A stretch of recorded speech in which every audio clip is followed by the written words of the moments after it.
Holy Week na nga mga mare, kaya umiwas muna tayo sa mga karne at magnilay-nilay nga muna tayo ngayong Holy Week. Anak baka, samahan nyo na naman ako sa araw na to at ang dami kong ganap.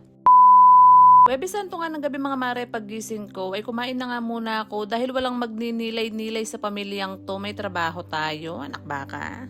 Chares. At dahil US time zone ngayon sinusundan namin mga mare, lahat ng holiday sa Pinas ay may pasok kami, anak baka. Kahit gustong-gusto na nga magpahinga ng katawang lupa ako mga mare, eh wala talaga tayong magagawa. Sayang yung double pay ha. Chares. Everyday 9 hours duty nga ito mga mare, kaya nga after kong mag-out ay natulog nga muna ako ng mga 2 oras dahil pagod na talaga yung mata ko. Nag-drain nga rin mga mare at nakaka-stress din kahit naka-work from home ka, pero wala tayong magagawa, alipin tayo ng pera. Chares. Pero pagkagising ko naman mga mare, inaasikaso ko agad yung pagkain namin dahil ako rin naman talaga yung magluluto niyan. Meron tayo ditong talbos ng kamote. Sarap na dala mo. Sa araw-araw nga magtatrabaho mga mare, minamalat na rugo ako dahil sobrang sakit na ng lalamunan ko dyan. Rugo ka sakit kumita ng pera ne, Diyos ko, 9 hours duty gabi-gabi, tapos yung mga kausap mo, mumurahin ka lang, tapos sasabihan ka nila na kailangan nila makipag-usap sa mga American dahil hindi raw magaling yung English mo, anak syuta. Chares.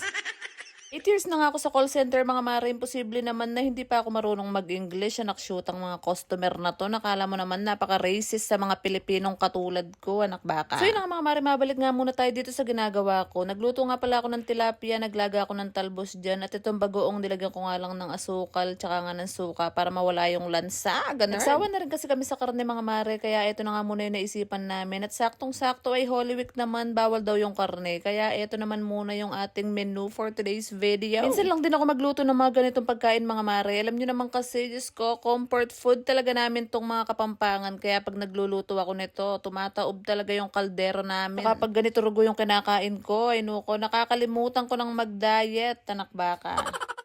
Dahil nakaluto naman na ako mga mare, kakain na tayo. Ang malakasang sili mga. Sa freezer ko nga nilalagay yung mga sili namin mga mare dahil nga mahirap siyang mabulok doon dahil nanginginig siya sa lamig. Napanood ko nga lang din yun kay Ninong Ray mga mare, sabi nga niya, ilagay daw sa ref yung mga siling labuyo para nga matagal mabulok. Sana all matagal mabulok. Chares. Tayo mga mare.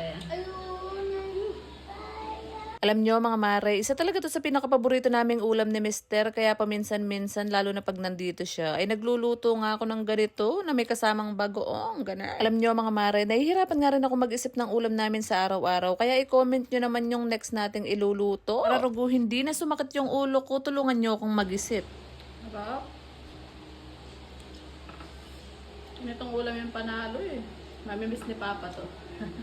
Kayo ba mga mare, ano yung mga usual na niluluto or inuulam nyo pag ganito nga ang Holy Week? Bigyan nyo naman ako ng example or ideas sa comment section. Ganun. Dahil Holy Week nga mga mare, manahimik na nga muna tayo sa bahay at magnilay-nilay tayo. Magpray nga muna tayo kay Lord para babigyan pa tayo ng maraming blessings. Alam ko, sobrang simpleng ulam lang to mga mare, pero ito talaga yung comfort food nating mga Pilipino. Kaya sinishare ko sa inyo yung mga ganitong ulam nga, lalong-lalo na yung mga OFW na hindi nakakapagluto ng mga ganito. Hanggang dito na lang muna ang aking chika for today's video mga mare. Don't forget to like, share, and follow. Salamat sa panonood.